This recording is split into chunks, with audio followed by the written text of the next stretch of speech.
ನಮಸ್ಕಾರ ಗುರು. ನಾಳೆ ನಮ್ಮೂರಲ್ಲಿ ಮಾರಿ ಹಬ್ಬ. ಅಂದರೆ ಊರಬ್ಬ.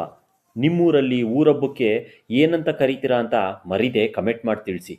ಈ ವಿಡಿಯೋ ಇಷ್ಟ ಆದರೆ ಲೈಕು ಸಬ್ಸ್ಕ್ರೈಬ್ ಮಾಡ್ತೀರಾ ಅನ್ನೋದು ಗೊತ್ತು. ಅದನ್ನು ಬಾಯ್ಬಿಟ್ಟು ಕೇಳೋ ಅವಶ್ಯಕತೆ ಇಲ್ಲ ಅನ್ನೋದು ಗೊತ್ತು. ನಾಳೆ ನಡೆಯೋ ಮಾರಿ ಹಬ್ಬಕ್ಕೆ ಎಲ್ಲ ಥರದ ತಯಾರಿಗಳು ಅಲಂಕಾರಗಳು ನಡೀತಾವೆ. ಅದಕ್ಕೋಸ್ಕರ ನಮ್ಮ ಸ್ನೇಹಿತರು ಮತ್ತು ಊರಿನ ಅಣ್ಣ ತಮ್ಮಂದ್ರೆಲ್ಲ ಸೇರಿ ಕೆಲಸನ ಮಾಡ್ತಾವ್ರೆ.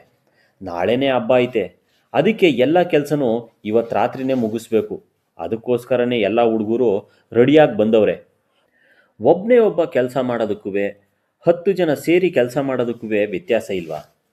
ಜನ ಜಾಸ್ತಿ ಇದ್ದಷ್ಟು ಕೆಲಸಗಳು ಬೇಗ ಆಯ್ತವೆ. ಇರೋ ಎಲ್ಲ ಜನಗಳು ಕೆಲಸ ಮಾಡಿದ್ರೆ ಮಾತ್ರ, ಇಲ್ಲ ಅಂದರೆ ಏನಾಗುತ್ತೆ ಅಂತ ಹೇಳ್ಬೇಕಾಗಿಲ್ಲ. ಇದು ಊರಬ್ಬ ಆಗಿರೋದ್ರಿಂದ ಎಲ್ಲ ಹುಡುಗರು ತಾವಾಗೆ ಬಂದು ಸಹಾಯ ಮಾಡ್ತಾವ್ರೆ. ಈ ಸಾರಿ ಹೊಸ ಥರದ ಡೆಕೋರೇಷನ್ನ ಪ್ಲ್ಯಾನ್ ಮಾಡವ್ರೆ.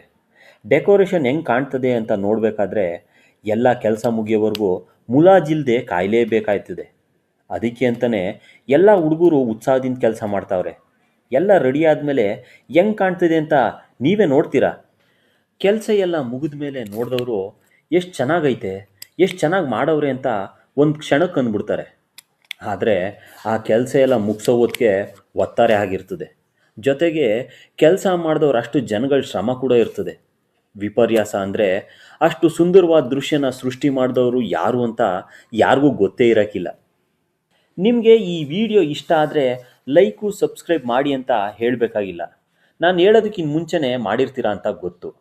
ಮತ್ತೆ ಮುಂದಿನ ವಿಡಿಯೋದಲ್ಲಿ ಸಿಗ್ತೀನಿ. ಅಲ್ಲಿವರೆಗೂ ನಮಸ್ಕಾರ ಗುರು.